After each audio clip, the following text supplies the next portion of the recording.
వడ్డీతో సహా తిరిగి రీఫండ్ చేశారా అన్నటువంటి ప్రశ్నకు సమాధానంగా 60 కోట్ల రూపాయల మీద 12% వడ్డీ రిటర్న్ చేయడం జరిగింది. 40 కోట్ల మీద వడ్డీ 40 కోట్ల ప్రిన్సిపల్ అమౌంట్ రిటర్న్ చేయడం జరిగింది. వడ్డీ మాత్రం ఇంకా ఇవ్వలేదు, అది డిస్ప్యూట్లో ఉంది అన్నటువంటి విషయాన్ని కూడా స్పష్టత ఇవ్వడం జరిగింది. ఈ యొక్క 40 కోట్లు కానీ ఈ 60 కోట్లు కానీ ఏ రకంగా వాళ్ళు యూటిలైజ్ చేశారు అన్నటువంటి ప్రశ్నకు సమాధానంగా ఈ అడాన్ అనే కంపెనీ ఎందుకు ఫ్లోట్ చేశారు, ఎవరు ఫ్లోట్ చేశారు, ఏ కారణానికి ఫ్లోట్ చేశారు అన్నటువంటి విషయం నాకు తెలియదు. ఇది రాజ్ కసిరెడ్డికి సంబంధించినటువంటి, నేను లోన్ మాత్రం ఇప్పించాను. ఆ కంపెనీలు ఏ రకంగా ఈ ఫండ్స్ను యూటిలైజ్ చేసుకున్నాయి, ఏ రకంగా దాన్ని రీఫండ్ ఇచ్చారు అన్నటువంటి విషయం రాజ్ కసిరెడ్డి మాత్రమే చెప్పగలడు. నేను సమాధానం చెప్పలేనటువంటి ప్రశ్న అన్నటువంటి దాన్ని నేను వివరంగా చెప్పడం జరిగింది సిట్ అధికారులకి. ఇక ఇంటర్ స్టేట్ అంటే ఒరిస్సాలో లిక్కర్ కొని తమిళనాడుకు మనం ట్రాన్స్పోర్ట్ చేస్తున్నాము. ఒరిస్సాలో సెల్లరు, తమిళనాడులో బయ్యరు ఉన్న రీతిగా ఒక ఏదైనా ట్రాన్సాక్షన్స్ ఆంధ్రాలో ఎంటర్ అయిన తర్వాత ఆ యొక్క సరుకుని డైవర్ట్ చేసి ఆ ఏదైతే డిఫరెన్స్ ఉంటుందో డ్యూటీలో అది సేవ్ చేసుకొని ఈ రకంగా ఏదైనా సేల్స్ డ్యూటీ లేకుండా పెట్టినటువంటి ఏదైనా సేల్స్ ఉన్నాయా అన్నటువంటి విషయానికి నేను ఏ రోజు కూడా లిక్కర్ సేల్స్ విషయంలో కానీ లిక్కర్ విషయంలో కానీ 3 నెలల మొట్టమొదటి 3 నెలల తర్వాత నేను జోక్యం చేసుకోలేదు అన్నటువంటి విషయాన్ని చాలా స్పష్టంగా చెప్పాను. ఇవన్నీ కూడా రాజ్ కసిరెడ్డి మాత్రమే వీటికి జవాబు చెప్పగలడు. నేను చెప్పలేనటువంటి ప్రశ్నలు అన్నటువంటి విషయాన్ని చాలా స్పష్టంగా చెప్పడం జరిగింది. ఇక 4వ అంశంకి వస్తే, ఇక్కడ లోకల్గా ఉన్నటువంటి రాజ్ కసిరెడ్డి ఒక 3 కంపెనీలని, పీవీ స్పిరిట్స్ ఇంకొక 2 కంపెనీలని లీజుకు తీసుకొని, దానిలో ఉన్నటువంటి టైం కానీ మిషనరీ కానీ లీజుకు తీసుకొని దాంట్లో కొన్ని కొత్త బ్రాండ్లను ప్రొడ్యూస్ చేసి ఆ ప్రొడ్యూస్ చేసినటువంటి బ్రాండ్స్ని బెల్ట్ షాపుల ద్వారా డ్యూటీ లేకుండా అమ్మడం జరిగిందా అన్నటువంటి దాన్ని ప్రశ్నించడం జరిగింది. ఇది రాజ్ కసిరెడ్డి బదులు ఇవ్వాల్సినటువంటి అంశం. నాకు ఈ విషయంగా ఏమీ తెలియదు అన్నటువంటి విషయాన్ని చాలా స్పష్టం చేశాను.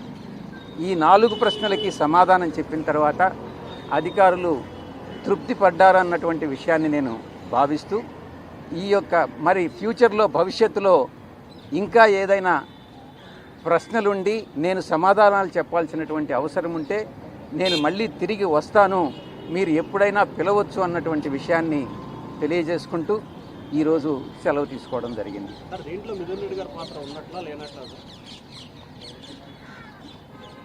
నాకున్న సమాచారం ప్రకారం మిథున్ రెడ్డి గారికి రేపు రమ్మని నోటీసులు ఇవ్వడం జరిగింది. ఈ ప్రశ్నని మీరు పివి మిథున్ రెడ్డి గారిని అడగండి.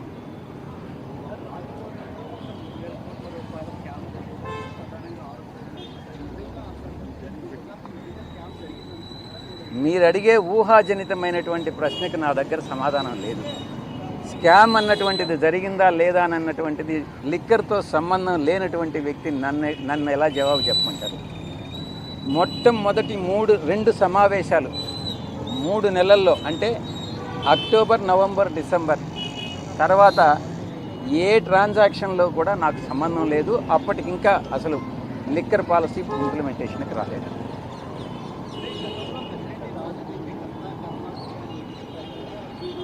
అప్పుడు ఆ రోజు చెప్పాను, ఈరోజు చెప్తున్నాను.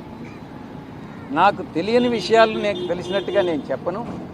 మీరు రాజ్ కసిరెడ్డి ఎప్పుడైతే అబ్స్కాండింగ్లో ఉన్నాడు, ఎప్పుడైతే ఆయన దొరికి తీసుకొస్తాడో మీరు రాజ్ కసిరెడ్డిని అడిగి తెలుసుకోవచ్చు.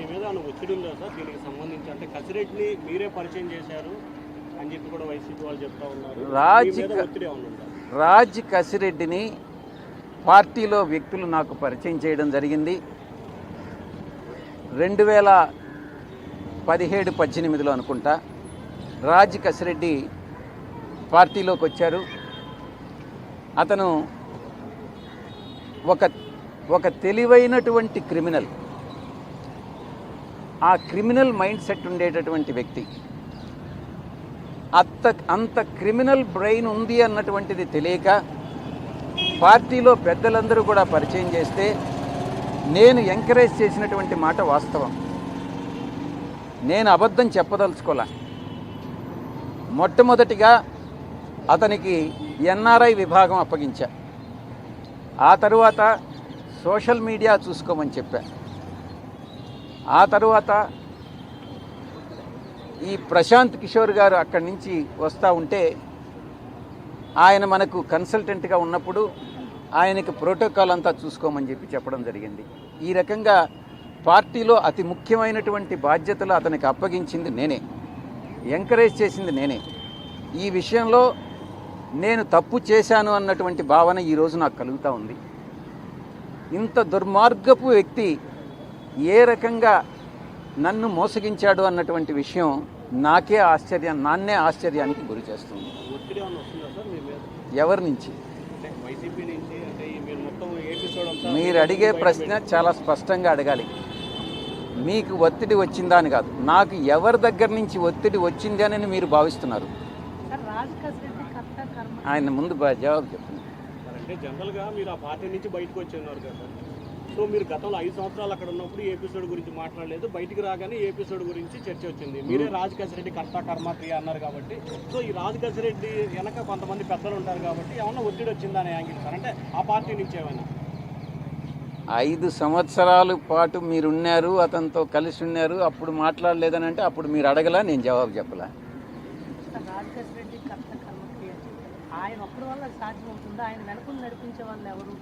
నీకు తెలుసు రాజ్ కసిరెడ్డి వెనక ఎవరైనా వ్యక్తులు ఉన్నట్టు మీకు కానీ తెలిస్తే నాకు చెప్తే నేను కూడా సంతోషిస్తాను.